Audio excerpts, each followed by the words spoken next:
Hello everyone, very good afternoon, good evening to all of you. जैसा आप सभी को पता है कि अपनी एक नीट की सीरीज चली थी, खूब प्रॉपर, आई थिंक वो बहुत बेनिफिशियल भी रही होगी आप लोगों के लिए। फिर हमने कुछ प्रयास किया जेईई एडवांस के लिए, उसमें भी कुछ हमने क्वेश्चंस कराए, कुछ प्रैक्टिस सेशन कराए और शायद वो भी आपको काफी हद तक बेनिफिशियल रही होगी। तो और अभी पैरेलल में एक एनसीईआरटी सीरीज चल रही है इसी यूट्यूब पर, और साथ में हम लोगों ने एक प्रयास किया है कि टारगेट 2026 नीट को रखते हुए एक सीरीज चलाने का कि हम 700 प्लस सीरीज 700 प्लस या टारगेट 700 प्लस चलाएंगे बेटा, जिसमें प्रयास करेंगे कि इन एक सालों में हम लगभग सारे इंपॉर्टेंट चैप्टर, सारे इंपॉर्टेंट टॉपिक, सारे इंपॉर्टेंट पीवाईक्यूज आपको इस चैनल पर दे दे फ्री ऑफ कॉस्ट। ये मात्र एक हमारा एफर्ट रहेगा बेटा, जितना हम कर पाएंगे समय की बाध्यता के कारण उतना करेंगे और हमेशा आपके साथ जुड़े रहने का हम वादा करते हैं। तो इसी वादा के साथ आप भी हमारे साथ जुड़ने का एक वादा करिए और चलिए अब हम अपने सेशन को आगे बढ़ाते हैं। और इस सीरीज का पहला लेक्चर फिजिक्स के लिए मैं लेकर आया हूं वेक्टर से। आप सभी जानते हैं कि वेक्टर कितना इंपॉर्टेंट है, आप सभी बहुत अच्छे से जानते हैं कि वेक्टर कितना इंपॉर्टेंट है, कितना जरूरी है बेटा। तो इस वेक्टर को सीखने के लिए आज हमारे पास कुछ छोटी छोटी डिफिनेशंस हैं जिनसे हम कॉन्सेप्ट क्लियर करेंगे। पहले अंडरस्टैंडिंग बनाएंगे कि वेक्टर है क्या, क्यों नीड पड़ी, उसके बाद हम ये सीखेंगे कि अब वेक्टर का एप्लीकेशन हम कहां करें और कैसे करें। तो ये कहां करें और कैसे करें वाला लेक्चर कल और परसों, मतलब आगे वाले सेशन में लेक्चर्स मिलेंगे। आज हम लोग केवल यहीं तक रहेंगे। गुड इवनिंग, गुड इवनिंग भाई, गुड इवनिंग। चलो ठीक है, तो क्लास शुरू करते हैं बेटा, क्लास शुरू करते हैं। चलो इनको आप पहचान रहे हैं आप सभी, अब तो लगभग काफी लंबा टाइम हो गया है, पहचानने लगे होंगे। ये आपके मास्टर साहब हैं फिजिक्स के। और सबसे पहला क्वेश्चन आ गया कि इंट्रोडक्शन हम कर लेते हैं वेक्टर का। मस्ती 4x4, कैसे हो भाई? चलो, तो इंट्रोडक्शन ऑफ वेक्टर। ये क्लास हाइब्रिड मोड में चल रही है बेटा, मैं आपको बता दूं, ये क्लास हाइब्रिड मोड में चल रही है। हमारे पास ऑफलाइन भी बच्चे उपलब्ध हैं इस समय क्लास में। रेशमा मौर्य, हाँ, अस्सलाम भाई, और गुड इवनिंग, गुड इवनिंग सभी को, गुड इवनिंग। चलो ठीक है, तो हम अपने इस सेशन को शुरू करते हैं। आप सभी लोग जो भी ऑनलाइन हो और जो ऑफलाइन है, ऑफलाइन वालों से तो मैं बात कर लूंगा, आप लोगों से भी प्रयास करूंगा कि बात होती रहे। तो जरा मुझे ये बताइए कि ये इंट्रोडक्शन ऑफ वेक्टर से पहले मुझे ये बताइए कि नीड ऑफ वेक्टर क्या है। नीड ऑफ वेक्टर क्या है सर? वेक्टर की जरूरत क्या है सर? वेक्टर की जरूरत क्या है? रसिक अली, आप बताइए कि वेक्टर की जरूरत क्या है बेटा? आप लोगों को पता है कि हमको वेक्टर की जरूरत क्यों पड़ी सर? इतना कुछ तो था ही पढ़ने के लिए, वेक्टर क्यों आ गया कॉन्सेप्ट में और बहुत खतरनाक चीज आ गया, क्यों पड़ी भाई? हाँ, पहचानते हैं सर, क्या पहचानते हो? रेशमा, क्या पहचानते हो? क्या पहचानते हो बेटा? ये बताओ कि वेक्टर की जरूरत क्या पड़ी, मैं ये कह रहा हूं। रेशमा, मैं ये पूछ रहा हूं कि वेक्टर की जरूरत क्या है, क्यों हमको पढ़ना पड़ रहा है? For position, basically for position, not only this is correct, for position. क्या जरूरत? अच्छा, अगर तुम्हारी बात मैं मान लू अली बेटा कि केवल पोजीशन के लिए जरूरत थी, तो एक एग्जांपल से मुझे समझा दो। हो सकता है तुम सही बताने का प्रयास कर रहे हो, तो एक छोटा सा एग्जांपल तुम कमेंट बॉक्स में फटाक से कमेंट कर दो कि जरूरत क्या थी बेटा, क्या जरूरत थी? हाँ, पोजीशन डायरेक्शन ठीक है, कहां पर इसकी जरूरत पड़ रही थी, कहां से हमारे काम गड़बड़ हो रहे थे, कहां से हमारे काम गड़बड़ हो रहे थे जो हमको वेक्टर को इंट्रोड्यूस करना पड़ा? Rashid, Reshma, magnitude and direction both. अरे ठीक है, तुम ये वेक्टर की डिफिनीशन बता रही है ना कि मैग्नीट्यूड और डायरेक्शन दोनों होता है, बट मैं ये नहीं पूछ रहा कि इसमें मैग्नीट्यूड और डायरेक्शन, मैं पूछ रहा हूं नीड क्या थी, जरूरत क्या थी इन्वेंशन की। आओ थोड़ा वेक्टर से पहले रशिक बेटा टाइप करो फटाक से, थोड़ा हम स्केलर के बारे में समझते हैं। स्केलर क्वांटिटी, तो मुझे लगता है कि आप सभी को पता होगा scalar quantity. Hello, online offline दोनों मोड में सभी को पता होगा कि स्केलर क्वांटिटी क्या होती है, ठीक? हाँ, सभी जानते हैं, लेकिन मुझे लगता है कि आप सब में से बहुत से कम लोग क्वांटिटी की डिफिनीशन जान रहे होंगे। सर, हम ये तो जानते हैं स्केलर क्वांटिटी क्या है, उसकी डिफिनीशन वेरी वेल जानते हैं कि क्या होती है, बट सर हम क्वांटिटी की डिफिनीशन नहीं जानते, तो तुम बता पाओगी क्या क्वांटिटी की डिफिनीशन? हाँ, नहीं पता है ना, केवल तुम समझती हो कि ये क्वांटिटी है, but you don't know what is actually meaning of quantity. तो रेशमा लिख रही है to correctly represent any physical quantity. अच्छा, इसका वेक्टर की डिफिनीशन, तुम अभी भी वेक्टर की डिफिनीशन में अटकी हुई हो रेशमा, अभी और भी लाइन थोड़ी क्लियर करो। तुम बताओ आकांक्षा। हाँ, quantity, all those thing which can be measured, Sonal आराम से सुन लो, वो सारी चीजें जिनको हम मेजर कर सकते हैं वो क्या होती हैं? क्वांटिटी। और फिजिक्स में जिन जिन पर हम फिजिक्स के लॉ अप्लाई कर सके, जिन पर हम बेटा फिजिक्स के लॉ अप्लाई कर सके उन्हें हम बोलते हैं फिजिकल क्वांटिटी। कैसी क्वांटिटी बोलते हैं? Physical quantity. तो फिजिकल क्वांटिटी टू टाइप से क्लासिफाई की गई हैं, एक स्केलर क्वांटिटी, दूसरी वेक्टर क्वांटिटी। एक स्केलर क्वांटिटी, दूसरी वेक्टर क्वांटिटी। रेशमा मैसेज क्यों डिलीट कर रही हो बेटा? एक फिजिकल क्वांटिटी और एक स्केलर क्वांटिटी, वो वेक्टर क्वांटिटी और स्केलर क्वांटिटी। तो स्केलर क्वांटिटी वो क्वांटिटी हो गई बेटा जिनके पास केवल क्या होता है? अरे बोलो, जिनके पास केवल क्या होता है? मैग्नीट्यूड। जिनके पास केवल क्या होता है सर? मैग्नीट्यूड। उन्हें हम बोलते हैं सर स्केलर क्वांटिटी। कैसी क्वांटिटी बोलते हैं बेटा? Scalar quantity. मतलब जिनको मेजर करने के लिए, हाँ बेटा मोहम्मद अयाज, बहुत अच्छी बात, जिसे नाप सकते हैं उसे क्वांटिटी बोलते हैं। वेरी गुड, बहुत अच्छा बेटा, क्या बात है, एकदम सटीक डिफिनीशन मोहम्मद अयाज ने बताया था। Only direction, only direction.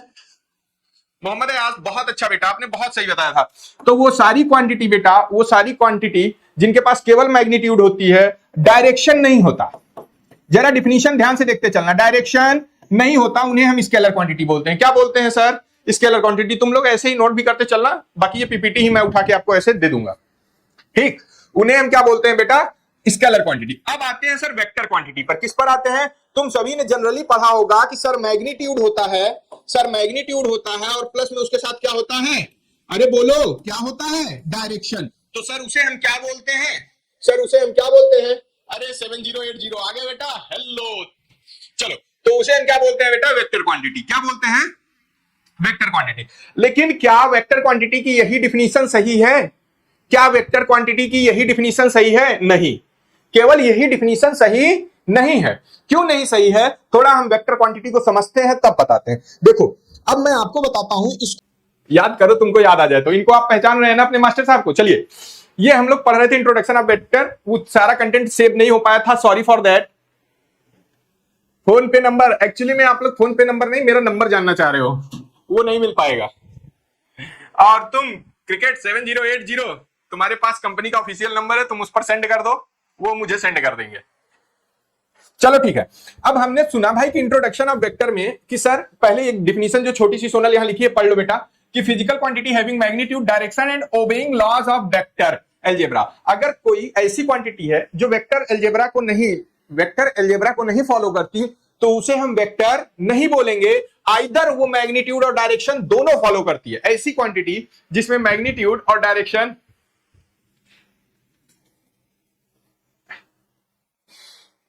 कि सर मैंने फोर्स लगाया, कितना लगाया बेटा?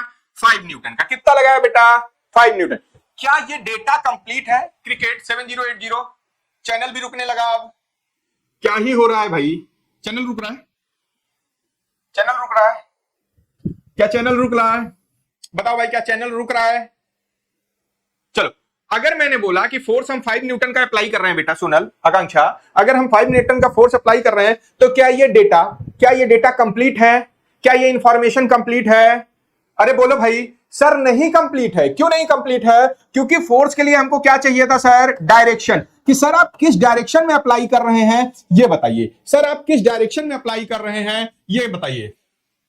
रशिक अली, रशिक बेटा पहले तुम चैनल सब्सक्राइब कर दो एक बार, और सब्सक्राइब करके यहां थंब रखो, फिर मैं बात करता हूं। हाँ सर, बीच में रुका था, ठीक है बेटा। तो मैं ये कह रहा हूं कि डायरेक्शन की हमको नीड पड़ रही थी। हमको किसकी नीड पड़ रही थी? डायरेक्शन की, सोनल, कि किस डायरेक्शन में फोर्स अप्लाई किया गया। सर इतने से हमारा काम नहीं चल पा रहा था, तो हमको जरूरत पड़ रही थी डायरेक्शन बताने की। अगर हम ये वेक्टर का इंट्रोडक्शन न लाए होते, वेक्टर इंट्रोड्यूस न किए होते, तो क्या हम डिस्टेंस और डिस्प्लेसमेंट में कोई फर्क बता पाते? स्ट्रेट लाइन में चली गई मोशन के बारे में कोई फर्क बता पाते? नहीं। कितना पैसा सेंड कर दूं बेटा? बेटा एक बार रिजल्ट आ जाने दे, फिर मैं तुझसे बताता हूं कितना सेंड करना है। एक बार वेट कर। अगर वाकई में 463 तुम्हारे आ रहे हैं, तो मैं लड्डू खिलाऊंगा, मैं खिलाऊंगा। तो सुनो बेटा, तो ये क्या है कि सर ये अगर डायरेक्शन नहीं होता हमारे पास, तो क्या हम डिस्टेंस और डिस्प्लेसमेंट में कोई फर्क कर पाते? सोनल तुम बताना बेटा, ए से चल के बी तक गए हम, यारा यही डिस्टेंस हो गया और यही क्या हो गया? डिस्प्लेसमेंट। लेकिन तुम कैसे बोल रही हो कि ये डिस्प्लेसमेंट है? क्योंकि सर इसमें आपने डायरेक्शन लगा दिया। सर आपने क्या लगा दिया? डायरेक्शन। तभी हम बता पा रहे हैं कि सर ये स्केलर है और ये वेक्टर है। बात समझ में आ रही? इतनी बात समझ में आई? अरे बोलो। सर बहुत अच्छे से समझ में आ रही चीजें, एकदम बहुत क्रिस्टल क्लियर होती जा रही। तो मुझे लगता है कि आप सभी को पता चल गया कि वेक्टर की नीड क्या थी। सर नीड थी केवल और केवल क्या? कि हमारे डेटा का इंफॉर्मेशन इनकम्प्लीट कर रहा था। हाँ आने दो बेटा, आने दो।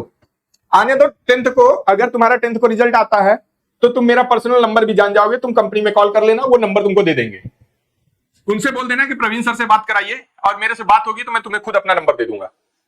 ठीक, चलो इंट्रोडक्शन का मतलब समझ में आ गया कि वेक्टर की जरूरत क्या थी, ये समझ में आ गया ना बेटा। अब देखते हैं फिजिकल क्वांटिटी का मतलब आप सभी को समझ में आ गया। अभी मैंने थोड़ी देर पहले बताया कि physical quantities are those quantities on which we can apply the law of physics. वो सारी क्वांटिटी जिन पर हम फिजिक्स के लॉ अप्लाई कर सकते हैं उनको हम फिजिकल क्वांटिटी बोलते हैं। बात समझ में आ गई? यस सर, समझ में आ गई। जिनमें मैग्नीट्यूड हो, डायरेक्शन हो, और must they obeying the laws of vector algebra, उनको हम वेक्टर क्वांटिटी बोलते हैं। सर ये बात नहीं समझ में आ रही। अरे बात नहीं समझ में आ रही तो मैं समझाता हूं। एक क्वांटिटी है जो तुम लोगों ने पढ़ा है, करंट पढ़ा है। अरे बोलो सोनल, करंट। करंट कैसी क्वांटिटी है सर? सर जैसे हम 5 एम्पियर लिख रहे हैं तो हमको पता है, क्या पता है कि अगर इस तार में करंट फ्लो कर रहा है तो हम ऐसे करते हैं ना, ऐसे बताते हैं ना। अरे बोलो सोनल, आकांक्षा, ऐसा बताते हैं ना? हाँ सर ऐसा ही बताते हैं, और ऐसा ही बताते हैं तो इसका मतलब ये क्वांटिटी कैसी हो जानी चाहिए? अरे बोलो कैसी हो जानी चाहिए? लेकिन ये वेक्टर क्यों? सर इसके पास तो मैग्नीट्यूड और डायरेक्शन दोनों है। क्यों? क्योंकि it is not obeying the law of vector algebra. क्योंकि ये वेक्टर अलजेब्रा को ओबे नहीं कर रहा, ये वेक्टर अलजेब्रा को ओबे नहीं कर रहा। बेटा रशीक, ये स्केलर क्वांटिटी भी नहीं है। बेटा रशीक, ये स्केलर क्वांटिटी भी नहीं है, थोड़ा और मैच्योर होने की जरूरत है। इसे बोलते हैं टेंसर क्वांटिटी। कैसी क्वांटिटी बोलते हैं? Tensor quantity. कैसी क्वांटिटीज बोलते हैं? ऐसी सारी क्वांटिटी बेटा, ऐसी सारी क्वांटिटी जिनके पास मैग्नीट्यूड भी हो, डायरेक्शन भी हो, ऐसी सारी क्वांटिटी जिनके पास मैग्नीट्यूड भी हो, डायरेक्शन भी हो, और साथ में वो वेक्टर अलजेब्रा को फॉलो न करती हो, ऐसी क्वांटिटीज को हम टेंसर क्वांटिटी बोलते हैं। ऐसी क्वांटिटीज को हम क्या बोलते हैं? और वो सारी क्वांटिटी जिनके पास, आप सब नोट डाउन भी कर लेना, आप वो सारी क्वांटिटी जिनके पास मैग्नीट्यूड है, डायरेक्शन है, और वेक्टर अलजेब्रा का लॉ फॉलो करती हैं, उनको हम क्या बोलते हैं? Vector quantities. यस बेटा, यस। मोहम्मद अयाज और रशीक अली यट्टू, बेटा टेंसर, गुड, टेंसर, बहुत अच्छा। आप दोनों मेरे चैनल को लाइक कर दीजिए, शेयर कर दीजिए और सब्सक्राइब कर दीजिए बेटा, तुरंत कर दीजिए। तो ये देखा हमने कि सर करंट एक ऐसी चीज है जिसके पास मैग्नीट्यूड भी है और डायरेक्शन भी है, बट ये वेक्टर क्वांटिटी नहीं है, ये वेक्टर क्वांटिटी नहीं है, ये वेक्टर क्वांटिटी नहीं है। तो ये कैसी क्वांटिटी होती है बेटा? Tensor quantity. कैसी क्वांटिटी होती है? Tensor quantity. तो अभी तक के इस 15-20 मिनट के सेशन में हमने क्या क्या सीखा? हमने स्केलर क्वांटिटी सीख लिया, सबसे पहले हमने क्वांटिटी की डिफिनीशन समझ ली, फिर स्केलर क्वांटिटी समझ लिया, वेक्टर क्वांटिटी समझ लिया, फिजिकल क्वांटिटी समझ लिया, और साथ में हमने क्या समझ लिया बेटा? कि introduction of vector, need of vector. अब हम आगे बढ़ेंगे, अपने इस सेशन को आगे बढ़ाएंगे। ठीक, तो चलो नेक्स्ट स्लाइड पे चलते हैं। अब पहला स्लाइड हमारे पास वेक्टर्स के कुछ एग्जांपल लेके आता है। क्या लेके आता है बेटा? एग्जांपल्स। इन एग्जांपल्स को हम देखें, इन एग्जांपल्स को देखें तो बेटा displacement, velocity, acceleration, momentum, force, impulse, weight, thrust, torque, angular momentum और एंगुलर वेलोसिटी, ये सब सारी चीजें क्या हैं? ये सारी चीजें क्या हैं? वेक्टर। ये सारी चीजें क्या हैं? इनमें जितने के बारे में आप जानते हो, जितने के बारे में आप जानते हो उनको छोड़ो, जिनको नहीं जानते उनको कॉपी में नोट डाउन कर लो कि ये भी वेक्टर क्वांटिटी है। ये सारे डेटा मैंने वो रखे हैं जो अभी आपको 11th और 12th में जिनसे सामना होने वाला है। ठीक, तो जिनको आप जानते हो, आई थिंक, मुझे लगता है कि आप जान रहे होंगे कि displacement, velocity, acceleration, momentum, force, impulse, weight. Weight जानते हो कि वेट वेक्टर क्वांटिटी है? आई थिंक नहीं जानते होगे तो लिख लेना, weight, thrust, torque, angular momentum, angular velocity, ये सारी चीजें कैसी हैं? Vector quantity. बहुत अच्छा बेटा मोहम्मद अयाज, थैंक यू, आपको बहुत ढेर सारा थैंक यू बेटा। चलो आगे चलते हैं।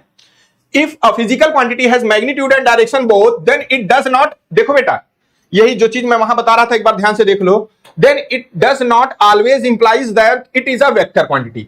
हो सकता है कि उसके पास मैग्नीट्यूड और डायरेक्शन दोनों हो, बट वो हमेशा वेक्टर क्वांटिटी नहीं होगी, बट वो हमेशा वेक्टर क्वांटिटी नहीं होगी। For it to be a vector, vector होने के लिए third condition obeying law of vector algebra has to be satisfied.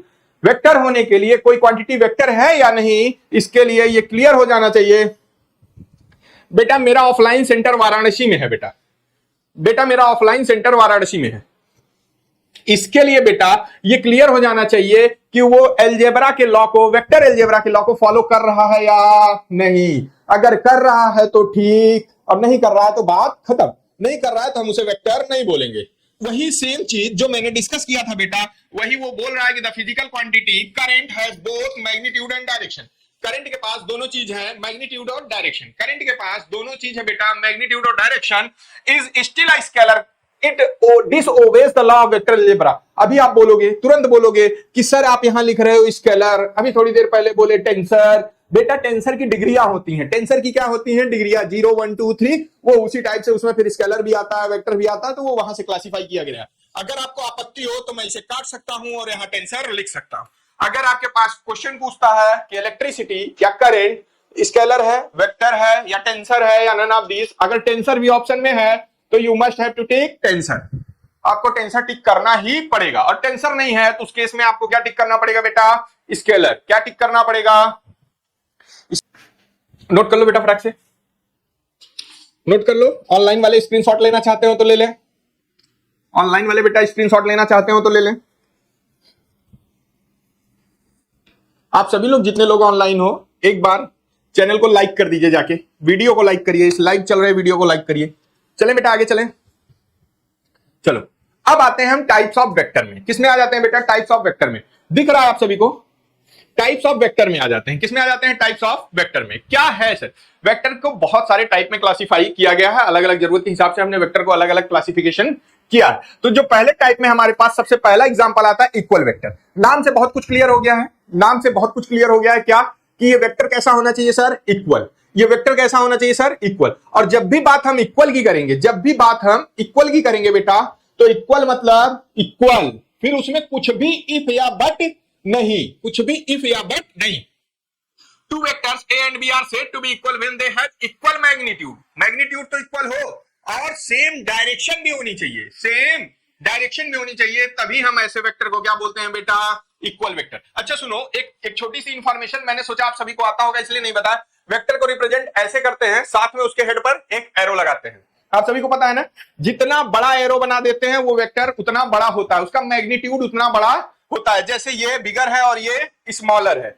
कभी कभी आपके नोटबुक में, आपकी बुकों में, जैसे मैंने यहां बोल्ड करके लिखा है बेटा, ये बोल्ड फॉर्म में लिखा रहेगा, तो उसे भी हम क्या बोलेंगे कि वो वेक्टर है। क्या बोलेंगे बेटा, कि वेक्टर है। क्या बोलेंगे कि वेक्टर है। बोल्ड फॉर्म में कभी कभी लिख दिया जाता है तो उसे भी हम वेक्टर बोलते हैं। ठीक सर, ये क्या बता रहा है, डायरेक्शन। ये क्या बता रहा है सर, डायरेक्शन। और इसका एक टेल होता है, दूसरा क्या होता है, हेड। हेड पे हमेशा क्या होता है, एक एरो। हेड पर हमेशा क्या होता है, एक एरो। बात समझ में आ गई सर, ये वेक्टर बिगर है, ये वेक्टर स्मॉलर है, इतनी बात समझ में आ गई। तो जैसे ही उसने बोला कि सर ये इक्वल वेक्टर होगा, इक्वल वेक्टर का मतलब सर इनका डायरेक्शन भी सेम होना चाहिए और मैग्नीट्यूड भी सेम होना चाहिए। मतलब सर ये वाली वैल्यू दोनों बराबर, इधर से भी बराबर, इधर से भी बराबर, इधर से भी बराबर, इधर से भी बराबर। इट मीन सर वो क्या हो, पैरेलल।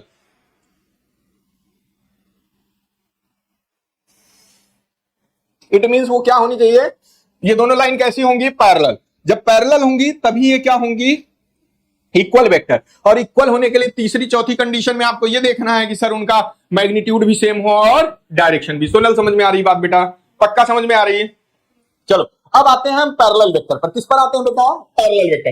अच्छा पैरेलल की डिफिनीशन, जितने लोग मैथमेटिक्स वाले हो जरा पैरेलल की डिफिनीशन बताना। What do you know about parallel, parallel किसे बोलते हैं, जरा एक बार बताना बेटा सब लोग कमेंट करके फटाक से, कि आपके मतलब के हिसाब से पैरेलल, आपकी जानकारी के हिसाब से आप कब बोलते हो कि पैरेलल है। सोनल कैन यू एक्सप्लेन, ये क्या होता, ये कोई डिफिनीशन नहीं है।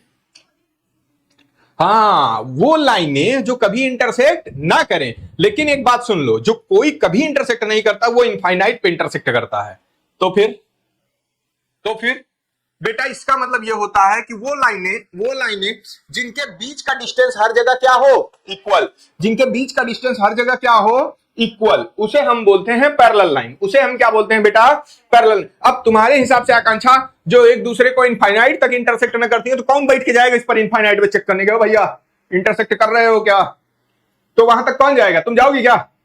तो फिर उसके लिए हमको एक छोटी सी डिफिनीशन जाननी पड़ेगी कि सर जब उनके बीच की लाइंस क्या हो, स्पेस लाइंस का डिस्टेंस क्या हो, इक्वल हो, तो उसे हम बोलते हैं पैरेलल लाइन। सोनल समझ में आई बात, पक्का बोलो बेटा, सबको समझ में आ रही है। ठीक, चलो समझ में आ रही। अब आते हैं पैरेलल वेक्टर। देखो ये दोनों वेक्टर का यहां हर जगह डिस्टेंस क्या है, सेम। हर जगह डिस्टेंस क्या है, सेम। मैंने जानबूझकर एक वेक्टर बड़ा बनाया है और एक वेक्टर छोटा, कि इसका मतलब तुमको ये मैं बताना चाह रहा हूं कि जो पैरेलल वेक्टर होता है वो इक्वल वेक्टर नहीं होता। जो पैरेलल वेक्टर होता है वो इक्वल वेक्टर नहीं होता। इट मे बी इक्वल और may not be equal. Equal vector में भी पैरेलल, हाँ ऑल्सो नेवर इंटरसेक्ट बेटा, यस ऑल्सो नेवर इंटरसेक्ट।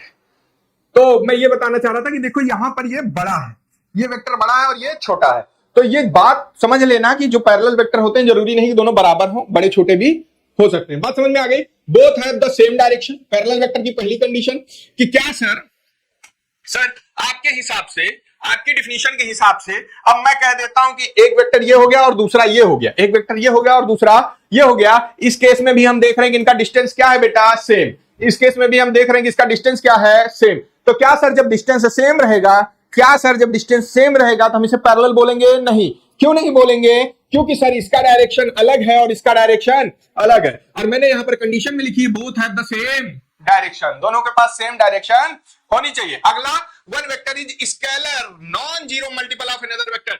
क्या किसी को इसका मतलब समझ में आ रहा है? क्या किसी को इसका मतलब समझ में आया? बोलो बेटा समझ में आया क्या? मैं समझाता हूं। नहीं समझ में आया मैं समझाता हूं, मैं समझाता हूं बेटा। मैं कहां गया हूं, मैं तो यही हूं ना तुम्हारे लिए ही।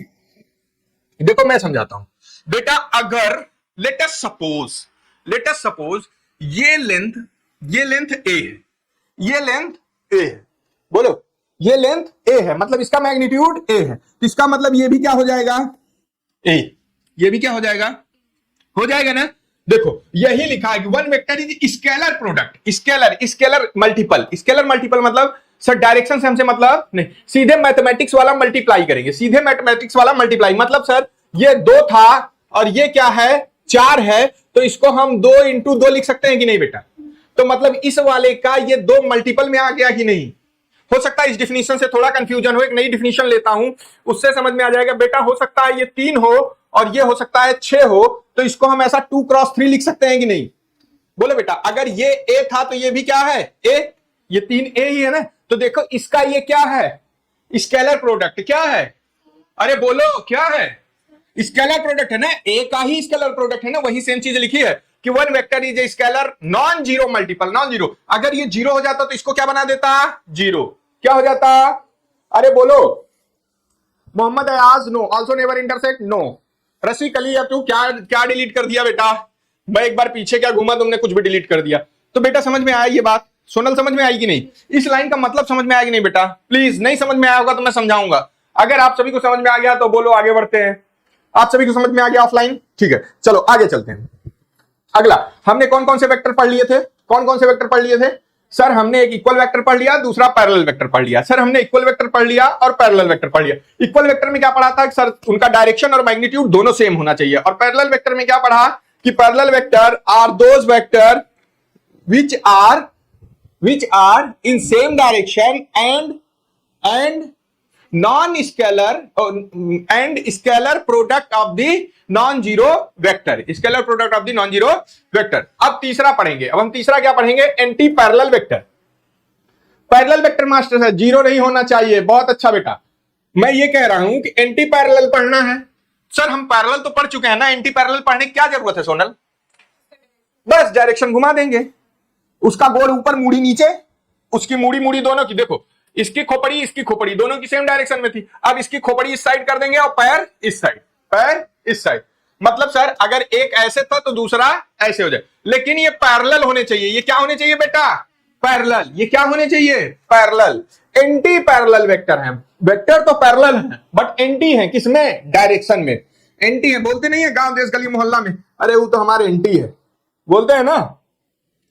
क्या बोलते हैं ना? प्रधान जी चुनाव लड़ते रहेंगे, कहेंगे अरे वो तो एंटी है। एंटी का मतलब अगर हम इधर जाएंगे तो वो उधर जाएगा।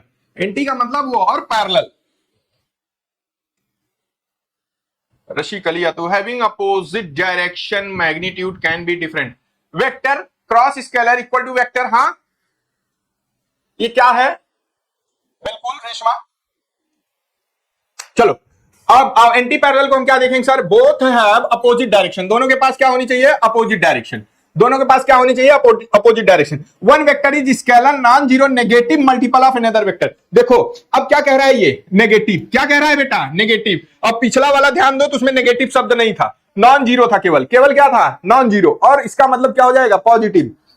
सोनल समझो बेटा, क्यों यहां नेगेटिव आया भाई? क्यों यहां नेगेटिव आया? क्यों नेगेटिव आया? क्यों? क्योंकि सर एक की डायरेक्शन तो हमको नेगेटिव लेनी ही पड़ेगी। मैंने कल वाली भी क्लास में बताया था, जब कोऑर्डिनेट सिस्टम भी बताया था कि नहीं बताया था तुम लोगों को ऑफलाइन? तो मैं अगर सर इसको पॉजिटिव लूंगा तो इसको क्या लूंगा? तो एक तो नेगेटिव नॉन नेगेटिव वाले से ही मल्टीप्लाई करना पड़ेगा। बोलो बेटा सोनल, समझ में आया ना? बहुत ज्यादा कॉन्सेप्ट वाली बात है, मतलब सीधे ऑब्जेक्टिव में पूछे जाने वाली बात है। अच्छा, कोई बात नहीं रेशमा, कोई बात नहीं। लास्ट सेंटेंस का मीनिंग तुम बता रही थी, कोई बात नहीं बेटा, बहुत अच्छी, कोई बात नहीं, ठीक है। चलो आगे चलें। अब हम बात कर रहे हैं कोलिनियर। कोलिनियर का मतलब, कोलिनियर आप सभी को बहुत अच्छे से आता होगा। कोलिनियर का मतलब, Sonal collinear, online Reshma collinear, Rashiq Ali collinear, बेटा Mohammad Ayaz collinear, Ritu Verma collinear. What do you mean by collinear? Collinear का मतलब क्या है बताओ फटाक से। कोलिनियर का मतलब क्या है बेटा? कोलिनियर का मतलब देखो, देखो जरा सामने ध्यान देना है, आप सभी भी कैमरे में देखो। क्या मेरी दोनों उंगलियां दिख रही हैं? क्या मेरी दोनों उंगलियां दिख रही हैं? मेरे सामने से देखो, बगल से नहीं देखना है, सामने से देखो। क्या मेरी दो उंगलियां दिख रही हैं? क्यों नहीं दिख रही भाई? क्यों नहीं दिख रही है? ऑनलाइन वाले भी देखो भाई, क्या दिख रही है, क्या नहीं दिख रही? क्यों नहीं दिख रही है? क्योंकि कोलिनियर है। क्या है? कोलिनियर। एक के ऊपर दूसरी पड़ी हुई थी, एक के ऊपर दूसरी पड़ी हुई थी, तो ये तो कोलिनियर। अब देखो मेरी एक उंगली दिख रही है, क्या मेरी दूसरी वाली भी उंगली दिख रही है? क्या नहीं दिख रही? क्यों? क्योंकि क्या है ये? कोलिनियर। क्या है? कोलिनियर। मेरा एक पंजा दिख रहा है, एक पंजा दिख रहा है, क्या मेरा दूसरा पंजा भी दिख रहा है? नहीं दिख रहा है। क्यों? क्योंकि सुपर इंपोज है। केमिस्ट्री में पढ़े होगे सुपर इंपोजिशन, पढ़े होगे कि नहीं पढ़े हो? सुपर इंपोज है। सुपर इंपोज मतलब एक दूसरे को ढक ले रहा है। कोलिनियर का मतलब सेम होता है बेटा। एंगल 0 डिग्री नहीं, 80 डिग्री, 180। रशीक अली, रेशमा मौर्य, कोलिनियर में देखो 0 और 80, 180 सॉरी 80 बोल रहा हूं, 180 दोनों हो सकता है। देखो ये एंगल देखो, एक बार ध्यान देना, ये चीज और इसी पर एक दूसरी लाइन, ये हाथ हिल जा रहा है, देखो जरा ये वाली लाइन देखो, और इसी पर एक दूसरी लाइन भी मैंने ड्रॉ की। इतनी बड़ी ड्रॉ करूंगा तो ये होना ही है, छोटी छोटी ड्रॉ कर लेता हूं। ये देखो, और इसी पर एक मैंने दूसरी लाइन भी ड्रॉ की। क्या दिख रहा है आपको?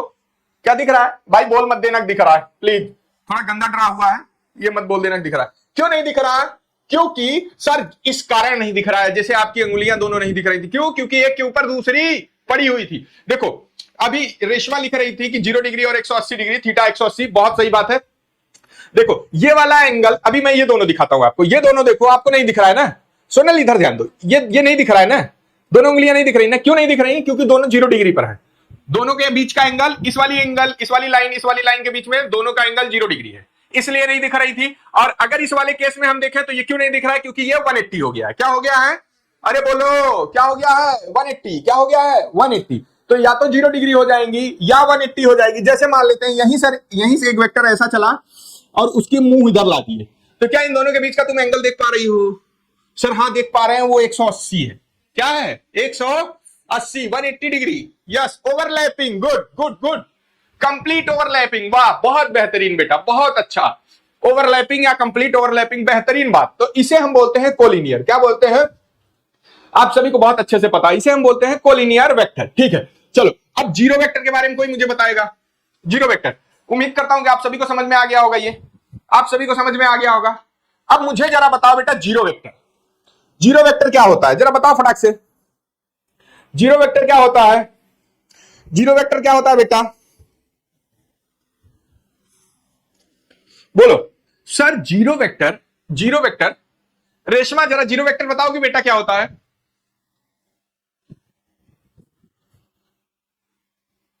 हाँ रशीक अली, बहुत अच्छा, मैग्नीट्यूड जीरो हो। एक एग्जांपल बता दो बेटा, मैं कैसे मान लूं कि इसका मैग्नीट्यूड जीरो होगा? आप लोग बताओ जरा जीरो वेक्टर फटाक से। पढ़ के काहे बताओगी? ये देखो कितने ढीठ बच्चे हैं मेरे सामने बैठे, कर पढ़ के बताएं सर। नल वेक्टर, NaLL, नल, पानी वाला नल। नल मतलब होता है ब्लैंक, नल मतलब खाली। नल मतलब क्या होता है बेटा? खाली।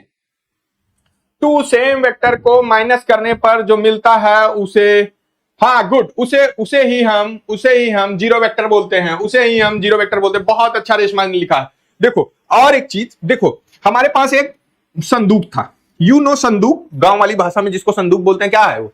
बक्सा। बक्सा, संदूक। हमारे पास एक संदूक था, मैं 5 न्यूटन का फोर्स लगा के खींच रहा था, मेरी दादी ने इसमें माल रखा था। मैं 5 न्यूटन का फोर्स लगा के खींच, दादी निपट गई है, बस अभी अभी ताजा ताजा निपटी है। 5 न्यूटन का फोर्स लगा के मैं खींच रहा हूं संदूक, और इधर से मेरा भाई भी 5 न्यूटन का फोर्स लगा के खींच रहा है। अरे बोलो, दोनों ने अपोजिट डायरेक्शन में लगाया है फोर्स, दोनों ने वेक्टर लगाया है, दोनों ने वेक्टर फोर्स लगाया है, तो यहां पर जो रिजल्टेंट आएगा वो कितना आएगा? अरे बोलते क्यों नहीं भाई तुम लोग जोर जोर? एफ नेट क्या आएगा? 0। अरे बोलो क्या आएगा? अरे बोलो 0 क्या आएगा? 0। इसी 0 को हम बोलेंगे नॉट 0, 0 वेक्टर। क्या बोलेंगे? 0 वेक्टर। इसी को हम बोलेंगे नल वेक्टर। क्या बोलेंगे बेटा? Null vector. क्या बोलेंगे? Null vector. अरे बोलो रशिकली, समझ में आया? रेशमा समझ में आया बेटा? बोलो फटाक से, समझ में आया? हाँ सर समझ में आया। मात्र 5 मिनट की क्लास और बची है, बस उतना आप लोग मुझे और झेल लीजिए। बीच में जो बच गया वो दादी का आत्मा होगी। अरे वाह रेशमा, संदूक में माल है, दादी का आत्मा नहीं। उसमें माल भरा, माल तोड़ेंगे, कुछ निकालेंगे। ठीक, खैर अभी मेरे दादा दादी दोनों हैं। I am very lucky person, तो अच्छी बात है। चलिए, तो मुझे लगता है रेशमा समझ में आ गया 0 वेक्टर। रेशमा 0 वेक्टर समझ में आ गया बेटा? पक्का समझ में आ गया? आप लोगों को समझ में आ गया बेटा? सोनल पक्का समझ में आ गया? आगे बढ़े।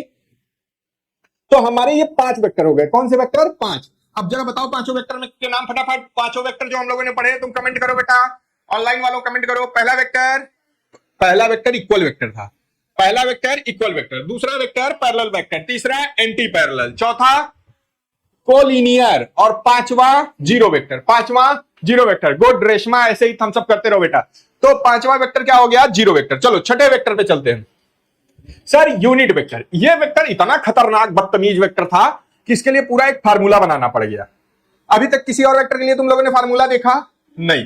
किसी और वेक्टर के लिए इंडिविजुअल फार्मूला देखा? नहीं। ये भाई साहब आ गए, कहे नहीं ऐसे लिखोगे मुझे, मैं तभी सम्मान जब दोगे तो आऊंगा किताबों में, नहीं तो नहीं। तो इनको भाई साहब को, यूनिट वेक्टर को हम लिखते हैं a cap equal to vector a upon magnitude of a, या वेक्टर का मैग्नीट्यूड। तो a vector is divided by its magnitude is called unit vector.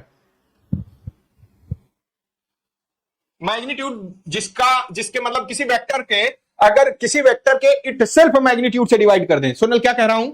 क्या कह रहा हूं कि मेरे पास कोई वेक्टर था v, अगर उसके मैं मैग्नीट्यूड से डिवाइड कर देता हूं तो मुझे क्या मिल जाता है सर? क्या मिल जाता है? क्या मिल जाता है? Unit vector. क्या मिल जाता है बेटा? Unit vector. बहुत जरूरत पड़ने वाली है। क्या मिल जाता है? Unit vector. Unit vector for A is A, read as A cap और ए हैट। तो ए हैट तो अंग्रेज लोग पढ़ेंगे, अपन इंडियन है, कैप में काम चला लेंगे। हम क्या पढ़ेंगे? A cap, it has magnitude equal to unit. ठीक, thus we can say that the unit vector give us the direction। ये केवल और केवल किस काम में आएगा? हमको डायरेक्शन बताने के। अभी हम लोग सीखेंगे कि कैसे इसको इंप्लीमेंट करते हैं। मैग्नीट्यूड 1, किसी वेक्टर को उसके मैग्नीट्यूड से डिवाइड करने पर यूनिट वेक्टर मिलता है। बहुत अच्छी बात रेशमा, एकदम क्रिस्टल क्लियर डिफिनेशन है तुम्हारी, एकदम क्रिस्टल क्लियर, एकदम क्रिस्टल क्लियर डिफिनेशन है। ठीक, तो मुझे लगता है ये समझ में आ गया होगा। क्यों? मुझे लगता है ये बातें समझ में आ रही होंगी। अगले पॉइंट पे चले। अगले पॉइंट पे 10 वेक्टर मेरे पास हैं, वो 10 के 10 आज बता के तभी जाऊंगा। वेक्टर का ऊपर टोपी, यस। और तुम लोग टोपी लगाने में तो माहिर हो, वेक्टर हो चाहे गुरुजी हो चाहे परिवार वाले हो, सबके ऊपर टोपी पहना देते हो। चलो आओ अगला वेक्टर देखते हैं, ऑर्थोगोनल यूनिट वेक्टर। भाई ऑर्थोगोनल यूनिट वेक्टर किसे बोलते हैं? अरे भाई ऑर्थोगोनल यूनिट वेक्टर किसे बोलते हैं, जरा बताओ तो, बताओ। देखो आई J and K are called orthogonal. पहली चीज तो तीनों वेक्टर होने चाहिए। सर 2 से काम नहीं चलेगा क्या?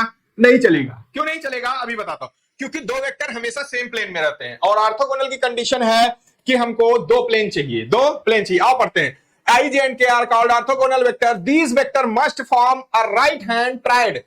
राइट हैंड ट्रायड, बाकी डिब्बा वाली चीजें, right hand triad. It is a coordinate system such that when we the curl the finger of the right hand from x to y, we must get the direction of z along the thumb। कह रहा है भैया, कह रहा है कि sir अगर कोई वेक्टर, पहली चीज तो वो ऐसा कह रहा है कि जैसे हम अपना थंब कर्ल करें। क्या करें? थंब कर्ल करें। तो जब थंब कर्ल कर रहे होंगे x से y या y से x की तरफ, कैसे कर्ल कर रहे होंगे बेटा?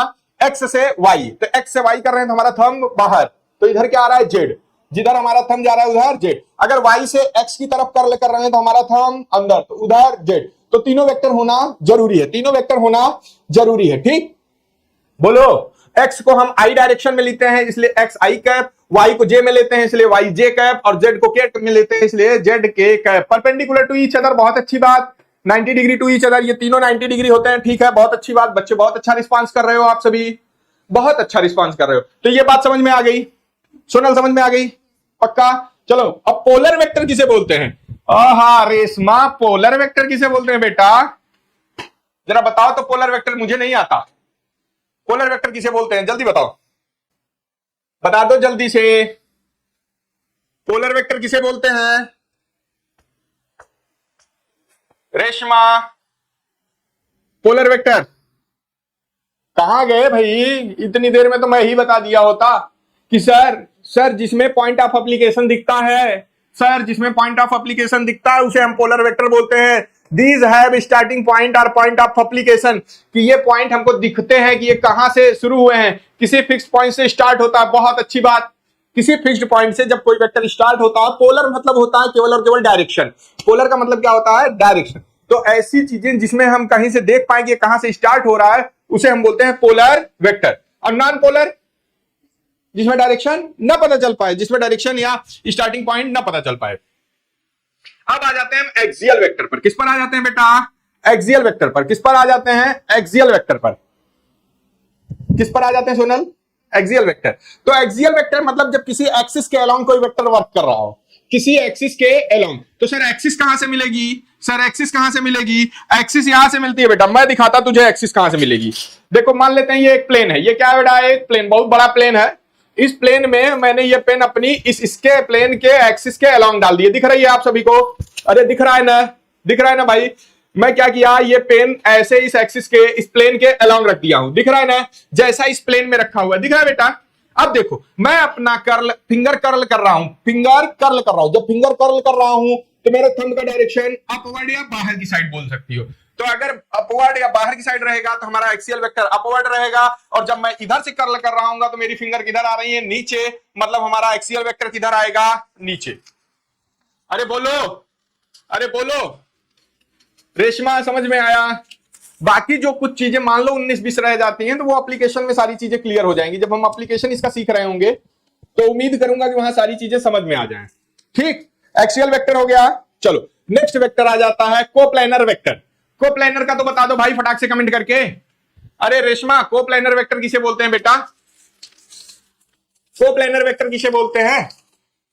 Three vector are called coplanar if they lie in the same plane. वो कह रहा है कि कम से कम, लाओ मुझे जरा 2 पेन देना। देखो, वो वाली भी पेन दो, मेरी गिर जाएगी, बहुत महंगी है। देखो बेटा, मैं तुमको क्या दिखाता? ढक्कुन। सर वो घर पे छोड़ दिए हैं। चलो ठीक है बेटा, देखो रहने दो, नो नीड, रहने दो। मेरे पास एक प्लेन है, मेरे पास ये एक प्लेन है, जरा ध्यान देना। प्लेन सेम, हाँ ठीक है, मैं दिखाता हूं। देखो, अगर मेरे पास ये 2 वेक्टर हैं, जरा ध्यान से देखना आप सभी। 2 वेक्टर हैं तो ये इस प्लेन पे है, ये एक प्लेन पे है ना? है ना? कोप्लैनर। लेकिन क्या सर तीनों वेक्टर एक प्लेन पे आ सकते हैं? क्या सर तीनों वेक्टर एक प्लेन पे आ सकते हैं? तो 2 वेक्टर तो हमेशा एक प्लेन में होते हैं। 2 वेक्टर तो हमेशा, देखो ये अभी किस प्लेन में है? बोर्ड वाले प्लेन में। ये किस प्लेन में है? ग्राउंड वाले प्लेन में। ये किस प्लेन में है? कॉपी वाले प्लेन में। ये किस वाले प्लेन में है? प्रवीण सर वाले प्लेन में। तो इसका मतलब ये किसी न किसी प्लेन में। तो 2 वेक्टर तो हमेशा, देखो इसने लिखा है 2 वेक्टर आर ऑलवेज कोप्लैनर। तो 2 वेक्टर की तो बात करनी ही नहीं है। अरे रेशमा, 2 वेक्टर की बात नहीं करनी बेटा, हमेशा हमको क्या लेके चलना है? 3 vector. They are lie in the same plane, they are lie in the same plane. ठीक, अब नेगेटिव वेक्टर किसे बोलते हैं? अरे बोलो, नेगेटिव वेक्टर किसे बोलते हैं? A vector of the same magnitude opposite in direction is given as negative vector. मतलब सर, सोनल ध्यान देना बेटा, नेगेटिव वेक्टर, सर ये वेक्टर और ये वेक्टर, ये नेगेटिव वेक्टर है। ये क्या है बेटा? Negative vector. कैसे नेगेटिव है? हाँ रेशमा, तुम्हारी बातें सही हैं। ये वेक्टर कैसे हैं बेटा? Negative vector. कैसे नेगेटिव हैं? क्योंकि सर इनका मैग्नीट्यूड ए था तो इनका भी मैग्नीट्यूड क्या है? ए। मैग्नीट्यूड सेम होना चाहिए, मैग्नीट्यूड सेम होना चाहिए, इनके डायरेक्शन अपोजिट होने चाहिए। A vector is the same magnitude and opposite direction of the given vector is called negative vector of that vector, is called negative vector of that vector। बोलो भाई, बातें समझ में आई? हाँ सर समझ में आई। बोलो समझ में आया आप लोगों को? समझ में आया सभी को?